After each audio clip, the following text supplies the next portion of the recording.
Alrighty, let's go ahead and talk about Shadow Surfer. This iteration of Shadow Surfer is an overpower, blood, darkness hybrid version of the build that's looking to basically output a ton of damage in the individual tidal waves that actually hit targets, and then benefit from the massive amount of additional damage boosts that you can get in your skill tree and in your Paragon board, very specifically from adding on the ultimate shadow aspect.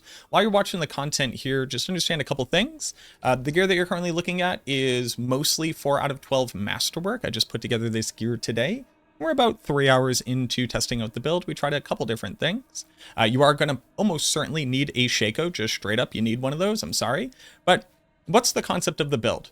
Bloodwave was seriously buffed walking into Season 5 and went from doing 150% weapon damage to 450% weapon damage. And what that basically means is that it's now on par with the base damage of something like Bone Spirit. Now, it doesn't have nearly as many multipliers, but the base damage is now there. Add on to that, you could always use the aspect of Tidal to get 3 blood waves shooting out, and all of a sudden you see where you could get a fairly decent amount of overpower crit damage. But it's that little bit of zesty spice putting on Ultimate Shadow that truly unlocks a massive amount of multipliers here that on the surface probably aren't immediately obvious. So just to be very plain here, this is an overpower crit build. It doesn't care about damage over time. It doesn't care about Shadow Blight. It doesn't care about any of that at all. It's not scaling the desecrated damage. That doesn't matter.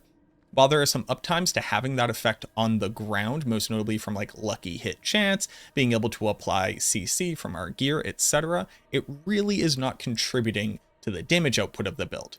No, we just need Bloodwave to gain the Darkness skill tag and to do shadow damage. When you add Ultimate Shadow, the aspect, it says that Bonestorm and Bloodwave are also Darkness skills, so the Darkness skill tag, and that their base effect now deals shadow damage as opposed to physical damage. That means that my Bloodwave benefits from everything that says Blood, Darkness, Ultimate, or Shadow. You notice down in the bottom right, it says that we're now doing shadow damage. That's the key. What we're looking to do is basically overpower proc as often as possible. We're going to be using all the blood orbs that we're generating from multiple sources to not only reset our overpower proc through Rathma's Vigor, the key passive, but to also make sure that we're healed up all the time to gain a huge amount of survivability that you would normally gain from barrier generation on things like Temerity or Shielding Storm. But then additionally, those blood orbs are going to reset the cooldown on Blood Wave. What it basically means is that every single time that you cast Blood Wave, the moment that you jump through the orbs, you can cast Blood Wave again.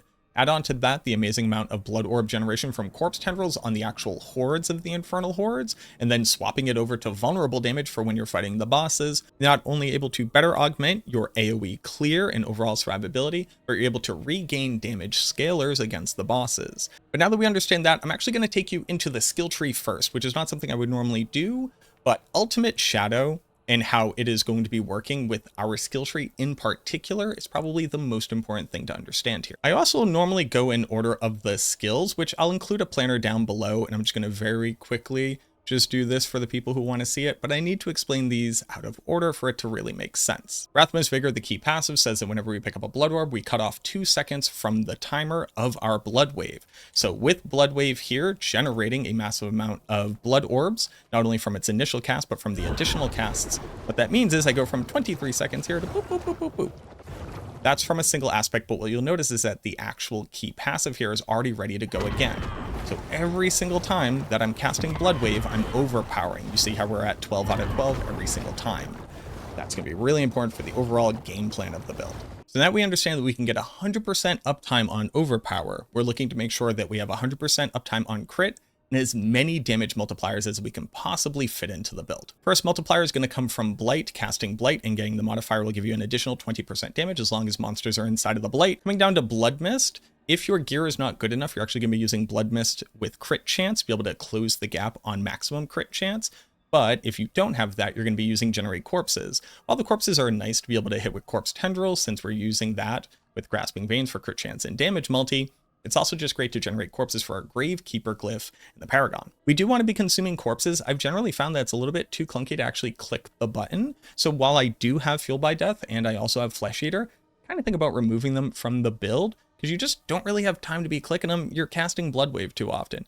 But until then, I'm going to leave it in here because it is a nice avenue to power. Obviously, Death's Embrace for the more DR and the more damage, Amplify Damage for the more damage when they're cursed, and then Decrepify. Now that Blood Wave actually has a pretty decent amount of lucky hit chance, you're able to proc Abhorrent Decrepify The major issue is you can't really rely on this actually reducing the cooldown of Blood Wave in a meaningful way.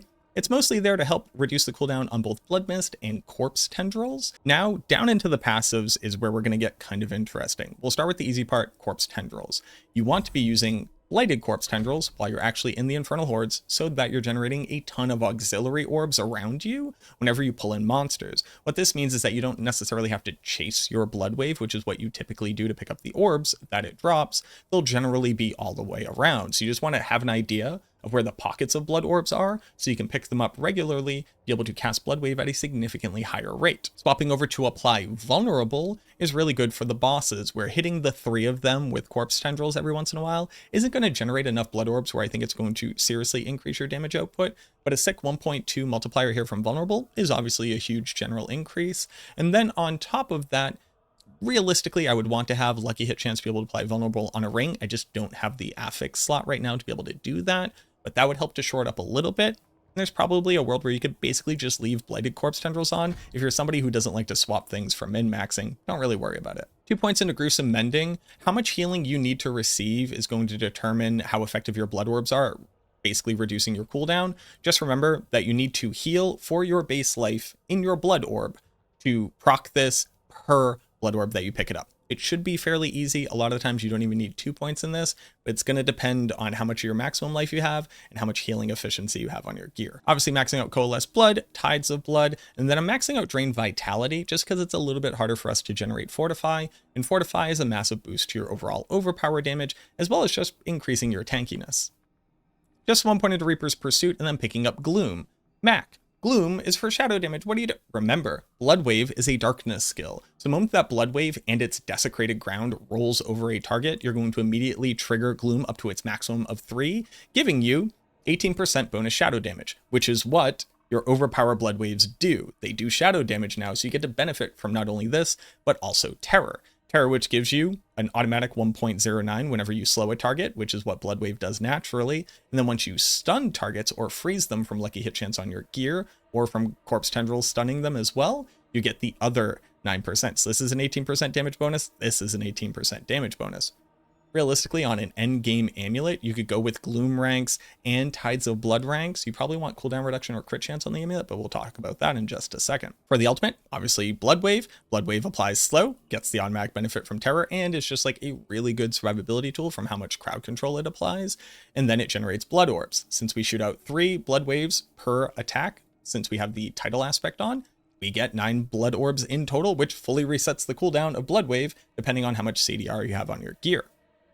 Maxing out Standalone, Memento Mori, and then the crit chance from Inspiring Leader. And now the skill tree will give you a better understanding of what the aspects in the gear will look like. To that end, like I said, you need a Shaco. Yes, you need a Shaco. You can probably get away with Godslayer Crown for a little bit just for an additional damage bonus, but the DR here is really important since we don't have access to Barrier Gen. The +4 ranks are just going to make Corpse Tendrils cooldown more effective, the cooldown on Blood Mist more effective, and then Decrepify to slow monsters more and reduce their incoming damage. Then obviously the maximum life in the armor here makes kitting out the rest of your gear fairly simple. For the armor, maximum life intelligence, I have essence per second, just so I don't have to worry about generating essence for our Decrepify and our Blight casts. I think a single roll here will probably do you just fine. Here's where we have our total armor roll just to hit our maximum armor cap, and then Lucky Hit Chance to be able to apply Freeze to be able to trigger Terror more efficiently. For the gloves, crit chance, you go with attack speed. It's actually not a dead stat here. The faster you cast Blood Wave, the faster you can go about moving. So you can go get your Blood Orbs to cast Blood Wave again. But Intelligence and Maximum Life are probably best in slot. Blood damage or Blood Overpower damage for the Temper. And I have Corpse Explosion size here. You would much rather want Corpse Tendril size. But hey, sometimes you brick your gear. On top of that, this is where we put Title to cast 3 Blood Waves every single time that we cast Blood Wave. Obviously, Blood Moon Breaches. You curse a target. You do 150% bonus damage to them. Really hard to argue with this. Ton of curse skill ranks too, to be able to make Decrepify a huge powerhouse for reducing incoming threats and damage. For the boots, you might be saying, why not Flicker Step? Well, it turns out you make so many ding dang blood orbs and you're evading naturally that Flicker Step doesn't really do anything for you. The added bonus here is that you can get even more maximum evade charges, or if you really like, you can still use the attack reduces evade.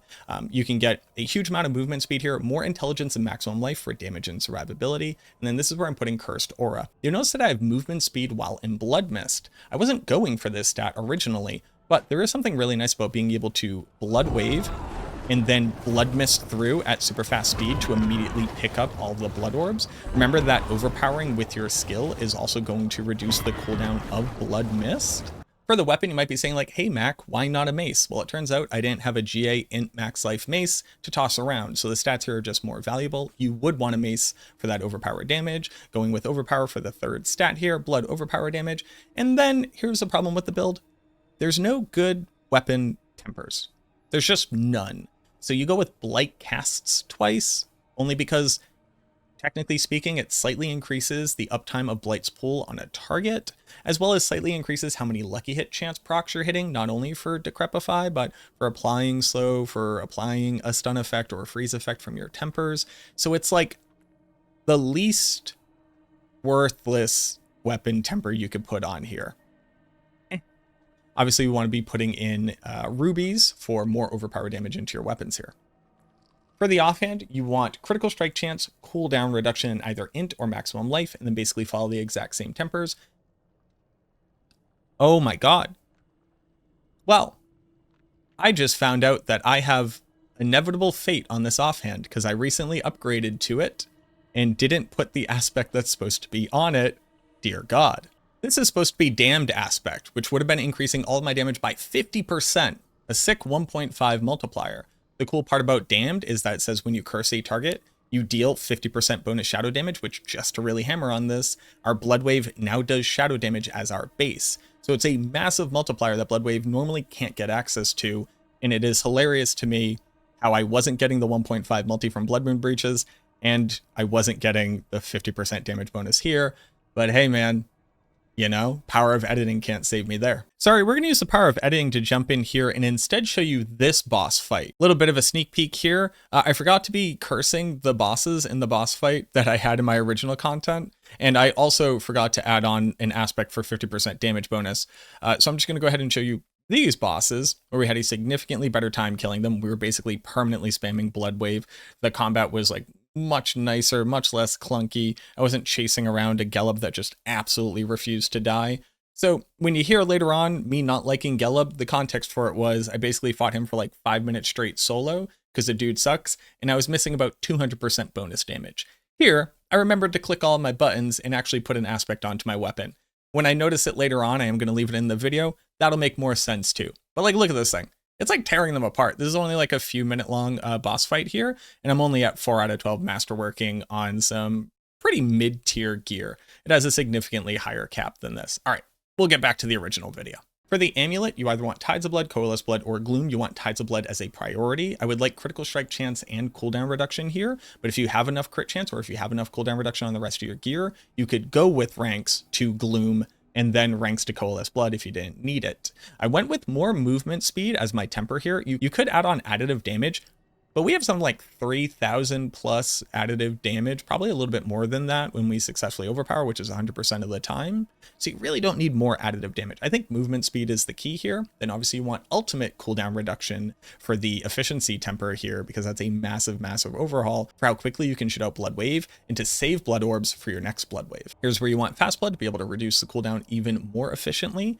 Again, if you somehow like Masterwork crit and had GA cooldown reduction on both your offhand and your Shaco, and you hit them multiple times, you don't necessarily need as much cooldown reduction per blood orb, and you can instead move Sacrificial up here for the biggest damage boost. For the rings, crit chance, intelligence, maximum life, at least one roll of lucky hit chance to be able to apply vulnerable. Then we want ultimate cooldown reduction here, and then more blood overpower damage. Grasping Veins gets you the 20% crit chance that you need. You need to cast this all the time. But you'll see that with my gear right now, I have 82.8 critical strike chance. For the second ring, exact same stats. I got damage while fortified, Keck W, more ultimate cooldown reduction, and then sacrificial. Since we're sacrificing all 3 of our skeletons, that's a huge multiplier for our shadow damage, huge multiplier for our overpower damage, and then huge multiplier for our crit damage. If your gear isn't good enough to hit crit cap, go ahead and swap over to skirmishers with critical strike chance, and bada bing, bada boom, you're going to be at 100% chance to crit very easily.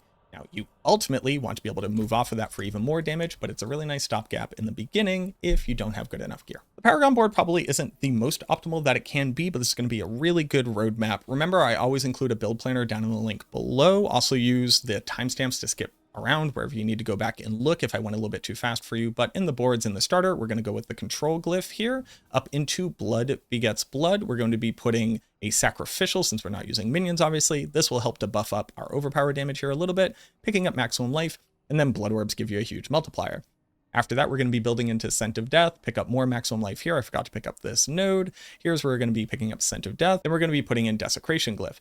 Desecration doesn't care about the desecrated ground at all. It just says if I'm standing on it, I do 20% more shadow damage, which again, Blood Wave does. This is a massive, massive multi, the biggest one that you can get in the board. After that, we're going to be building over into Blood Bathed. Blood Bathed is where you're going to put in Essence, because we ultimately are a crit damage build, more maximum life, pick up the overpower damage multi here. I currently need resistances, so I build over into Suffused Resilience. It's actually just very efficient. It's a 3-point for a massive amount of res and damage reduction from damage over time, which unironically, I might just leave in the primary boards. It's very powerful. Building up into Bone Graft, this is where you're going to be putting Abyssal. Remember that we are doing shadow damage. We are doing non-physical damage, and this is a really good dex board. Also going to be picking up Tenacity for a huge amount of maximum life right here. Building over into Cult Leader, just because it's the most efficient willpower board that we can build into other than Scent of Death.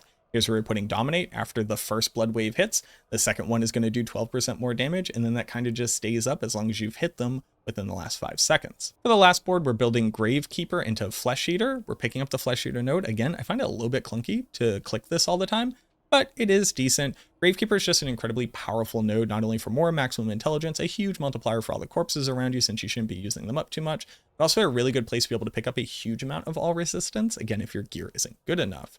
You'll notice I'm not hitting the willpower requirements here because it is a dead-end board. Don't worry about that. You don't need to hit all the requirements. You don't even need the vast majority of the additive damage in your Paragon boards. It's a question that I get a lot of time.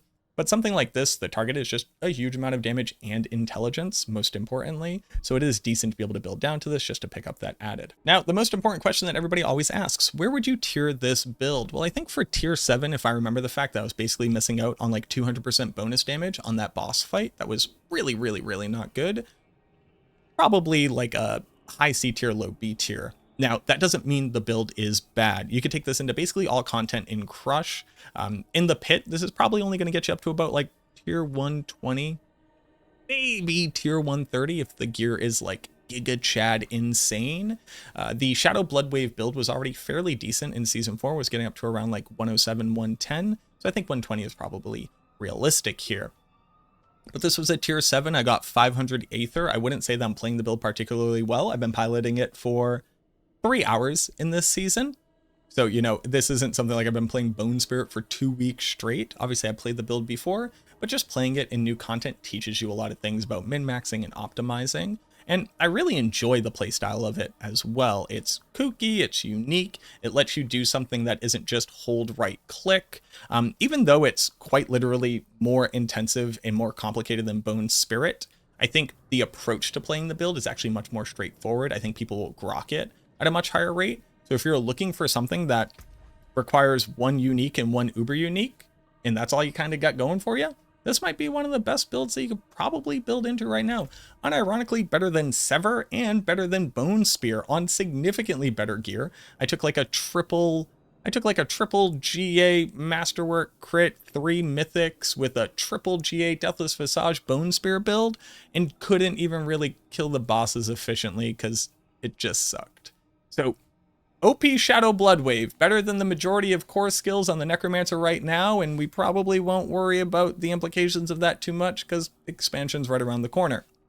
Let me know what you think down below. If you're new to the channel, go ahead and subscribe if you like the video. Toss a like onto it. It really means the world to me. It helps me out a ton. But yeah, let me know what you think down in the comments. I'd love to hear from you if you try different things, you have different optimizations, different experiences. What have you been thinking about it? What are you just thinking about anything?